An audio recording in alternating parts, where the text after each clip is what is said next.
এখনো ওই গাড়িটা কিন্তু ওখানেই রেল লাইনে রয়েছে, তাহলে আপাতত কি ওই লাইনে ট্রেন চলাচল বন্ধ রয়েছে?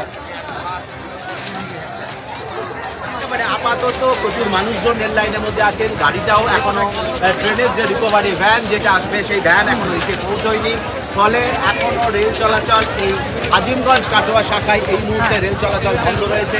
এবং এই যে লাইনের মধ্যে প্রচুর মানুষ, তোমাকে দেখানোর চেষ্টা করবো, প্রচুর মানুষ তারা লাইনের মধ্যে রয়েছেন, একদমই প্রচুর মানুষ তারা এই মুহূর্তে রেল লাইনে রয়েছেন। আমরা ছবি দেখতে পাচ্ছি। রাজীব, তুমি আমাদের ছবিটা দেখাতে থাকো। অরিত্রিক ভট্টাচার্য আমাদের অপর প্রতিনিধি রয়েছেন আমাদের সঙ্গে। অরিত্রিক, একটা ভয়ানক দুর্ঘটনা সাত সকালে একাধিক প্রশ্ন তুলে দিচ্ছে, তদন্তকারী দল ইতিমধ্যেই রওনা দিয়েছে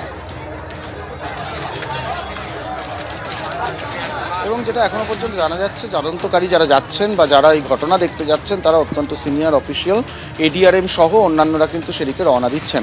মূল বিষয়টা যেটা জানা যাচ্ছে যে নিমতিতা কাটোয়া লোকাল যখন এই লাইনটি আসছিল কর্ণ সুবর্ণ স্টেশনের কাছে, এটা গোবিন্দপুর রেলগেট বলে পরিচিত একটি জায়গা, সেই গোবিন্দপুর রেলগেটের ওখানে এই স্কুল ভ্যানটি ঢুকে পড়ে এবং সেখান থেকে কিন্তু দুর্ঘটনা। এইবার রেলকে যেটা ভাবাচ্ছে, তারা যেটা প্রাথমিকভাবে বলছেন যে এই মুহূর্তে তারা তদন্ত এখনও শুরু করতে পারেননি, কারণ এখনও পর্যন্ত যে পরিস্থিতি ওখানে হয়ে রয়েছে তাতে নির্বিঘ্নে কাজ করার জন্য তাদের একটু সময় লাগবে এবং তদন্তকারী দলও ওখানে হাওড়া থেকে রওনা দিয়ে দিয়েছেন। মূল যে বিষয়টি এসে দাঁড়াচ্ছে কী করে ঘটলো এই দুর্ঘটনা, কারণ স্থানীয়রা ইতিমধ্যেই আমরা শুনতে পাচ্ছি যেটা বলছেন যে রেলগেট তোলা ছিল এবং সেই সময় ঢুকে যায়। পূর্ব রেল কর্তৃপক্ষকে যেটা ভাবাচ্ছে যে হাওড়া ডিভিশন হোক বা পূর্ব রেলের পুরো গোটা সেকশনে আনম্যান্ড লেভেল ক্রসিং এই মুহূর্তে নেই, অর্থাৎ কোনো প্রহরীবিহীন লেভেল ক্রসিংয়ের দুর্ঘটনা এককালে যেটা ঘটেছে সেটা ঘটার সম্ভাবনা নেই। তাহলে দু রকমের সম্ভাবনা থাকতে পারে।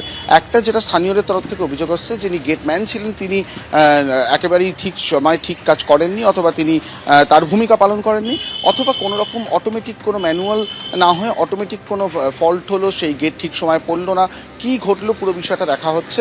নিমতিতা কাটোয়া লোকাল তখন আসছিল, একেবারে ভোরের বেলার ঘটনা, স্কুল ভ্যানটি ঢুকে পড়ে। ইতিমধ্যেই যেটা জানা যাচ্ছে অন্তত 3 জনের মৃত্যু হয়েছে, তাদের মধ্যে 2 জন স্কুল পড়ুয়া রয়েছেন, 8 থেকে 9 জন আহত হয়েছেন। তাদেরকে মুর্শিদাবাদে বহরমপুরে নিয়ে যাওয়া হচ্ছে, মেডিকেল কলেজ হাসপাতালে ভর্তি করা হয়েছে এবং তাদেরও পরিস্থিতি, তাদের মধ্যে কয়েকজন আশঙ্কাজনক রয়েছে। কিন্তু মূল যে প্রশ্ন হচ্ছে কিভাবে দুর্ঘটনা ঘটলো, ব্যক্তিকেন্দ্রিক গাফিলতি নাকি যান্ত্রিক গাফিলতি, সবটা কিন্তু খতিয়ে দেখা হবে এবং তার জন্যই কিন্তু উচ্চপদস্থ আধিকারিকদের নিয়ে একটি টিম ইতিমধ্যে রওনা হয়েছে। সেখানে এডিআরএম রয়েছেন এবং সেখান থেকে তারা নিশ্চিত হওয়ার চেষ্টা করবেন কী করে এই দুর্ঘটনা ঘটলো এবং কী হলে এই দুর্ঘটনা এড়ানো যেত। অরিত্রিক, ধন্যবাদ।